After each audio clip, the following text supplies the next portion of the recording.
சித்தமெல்லாம் நிறைந்த சித்தர்கள் வரிசையில் நாம் இன்று பார்க்க போவது பாடக்கச்சேரி ராமலிங்க சுவாமிகள். வள்ளலாரிடம் மிகவும் ஈடுபாடு கொண்டிருந்த இவர் பாடக்கச்சேரிக்கு வருவதற்கு முன்பு எங்கிருந்தார், இவருடைய ஆரம்பகால வாழ்க்கை என்ன என்பது பற்றி அவ்வளவாக யாருக்கும் தெரியவில்லை. பாடக்கச்சேரி வந்த பிறகு அங்கிருந்தபடியே பல இடங்களுக்கும் ஊராக சென்று வந்திருக்கிறார். இதனால் பல இடங்களில் இவரது ஆன்மீக சேவை தொடர்ந்திருக்கிறது. பாடக்கச்சேரியில் இவர் பிரதிஷ்டை செய்திருக்கும் தண்டாயுதபாணி திருவுருவம் அமைந்த ஆலயம் காணப்படுகிறது.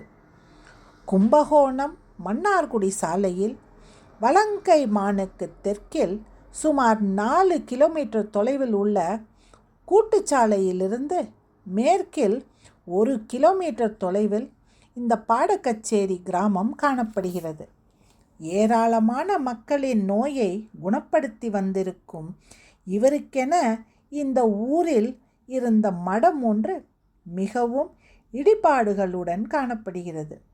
பின்னர் இவர் கும்பகோணம் நாகேஸ்வர சுவாமி ஆலய புதுப்பிக்கும் திருப்பணியில் ஈடுபட்டிருக்கும் வேளையில் தன் இடுப்பில் உண்டியலை கட்டிக்கொண்டு சிறுக சிறுக பணம் சேர்த்து தமது அயராத முயற்சியால் அழகானதொரு ஆலயத்தை அமைத்து அங்கே 1929 ஜூலை 12ஆம் நாள் கும்பாபிஷேக வைபவத்தை நடத்தி வைத்திருக்கின்றார்.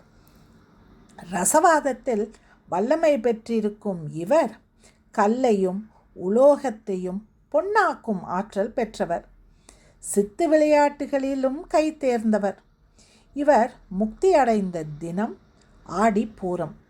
இவருடைய சமாதி கோயில் சென்னை திருவொற்றியூர் நெடுஞ்சாலையில் திருவொற்றியூர் மார்க்கெட் அருகில் உள்ள பட்டினத்தார் கோயில் தெருவில் வடக்கு நோக்கி அமைந்துள்ளது. சமாதியின் மீது லிங்க பிரதிஷ்டை செய்யப்பட்டுள்ளது.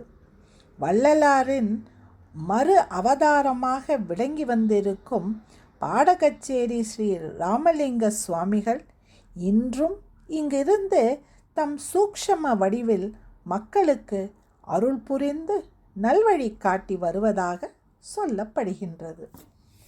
மீண்டும் நாளை இன்னொரு சித்தரை தரிசிக்கலாம். நன்றி, வணக்கம்.